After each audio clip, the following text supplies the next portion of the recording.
El Movimiento de Mayo fue una serie de acontecimientos revolucionarios ocurridos en la ciudad de Buenos Aires, capital del Virreinato del Río de la Plata, dependiente del Rey de España, que se sucedieron durante el transcurso de la llamada Semana de Mayo. Fue una resultante de innumerables acontecimientos. En primer lugar estuvo la independencia de Estados Unidos. La Declaración de Independencia de los Estados Unidos en 1776 de Gran Bretaña sirvió como un ejemplo para los criollos de que una revolución e independencia en Hispanoamérica eran posibles. En segundo lugar, fue la Revolución Industrial, producida en 1760 hasta 1840. Se relaciona con la Revolución de Mayo, ya que hacia 1810, cuando estalla la Revolución, Inglaterra toma partido por los criollos, ya que le garantizaron el libre comercio que ellos necesitaban.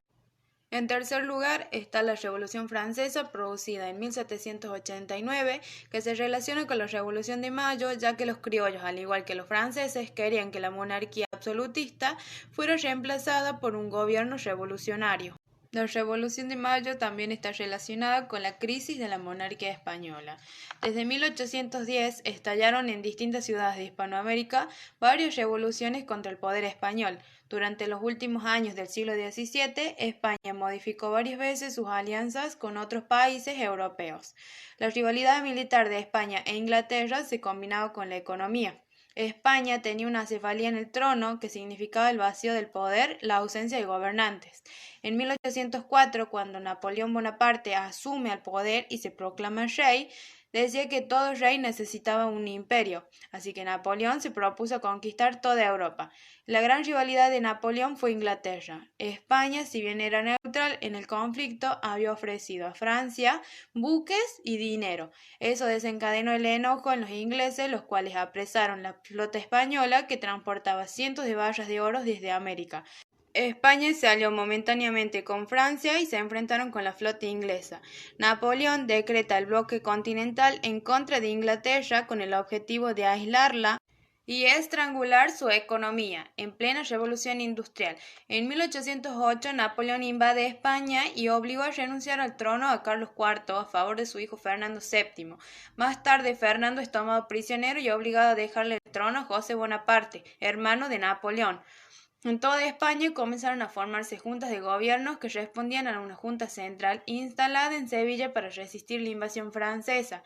Los juntistas decían que al tomar prisionero al rey, el poder volvió al pueblo que debía ejercerlo directamente.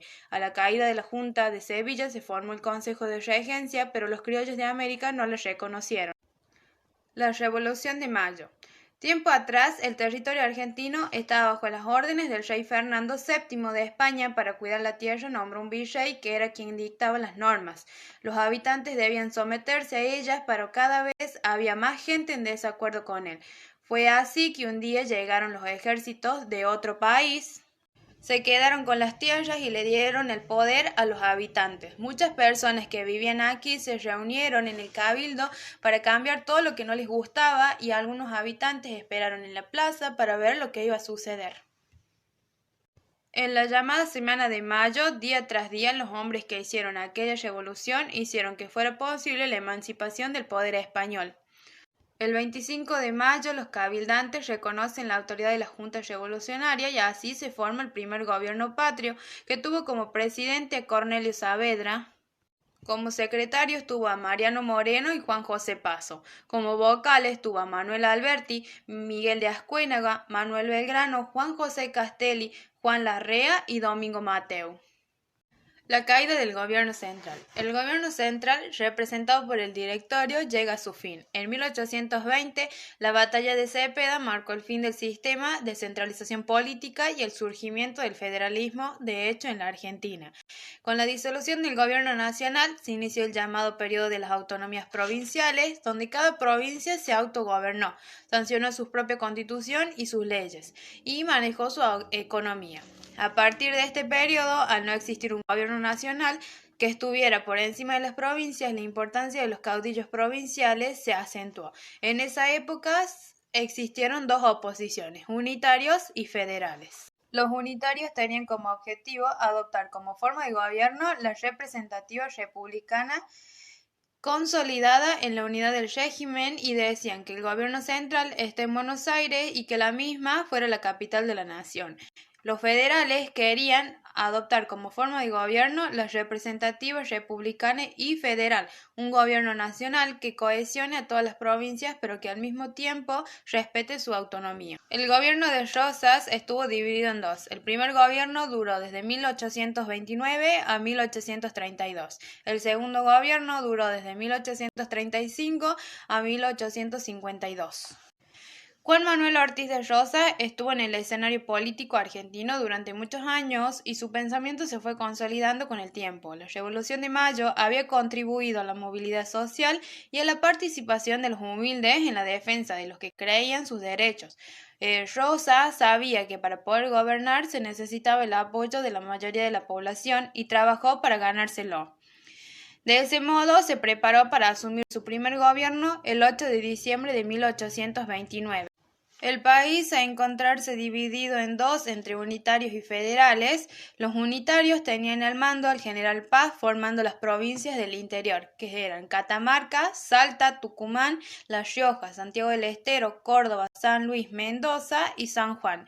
Los federales formaban las provincias del litoral y en el mando tenían a Rosas.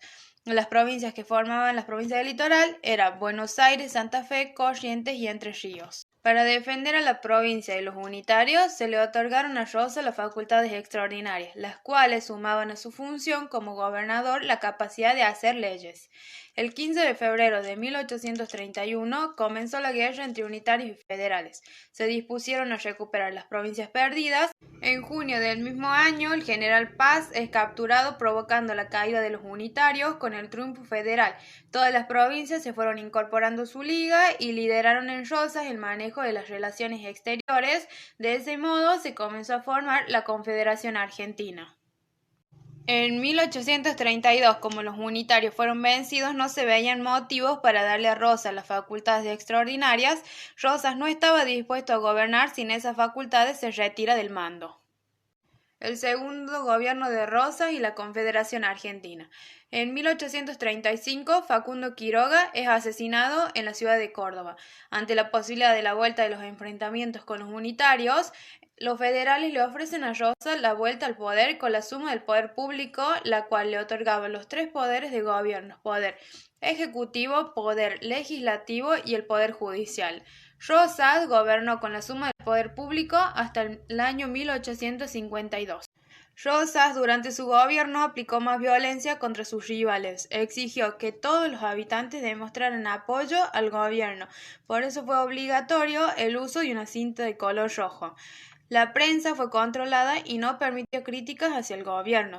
El que era señalado como opositor era sometido a la mazorca, un grupo violento que amenazaba y ejecutaba a los enemigos. Las diferencias económicas entre las provincias seguían generando conflictos, incluso entre los mismos defensores del federalismo.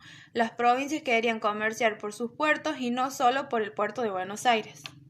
Entonces, en 1851, el gobernador de Entre Ríos, Justo José de Urquiza, decidió enfrentar a Rosas. Pedía un congreso constituyente y además pedía que se atendieran los reclamos de las provincias del litoral. Pero ante la negativa de Rosas, Urquiza empezó a armar una alianza opositora junto con el gobernador de Corrientes y representante de Brasil y Uruguay. En 1852, Urquiza, que contaba con 20.000 hombres, derrotó a Rosas en la batalla de Caseros. El 31 de mayo de 1852, en San Nicolás de los Arroyos, ciudad de Buenos Aires, se convocó a los representantes de cada provincia para firmar el Acuerdo de San Nicolás. Buenos Aires no acepta la propuesta, decidió separarse de la Confederación Argentina, produciendo un hecho histórico que hoy se conoce como la Cesión de Buenos Aires.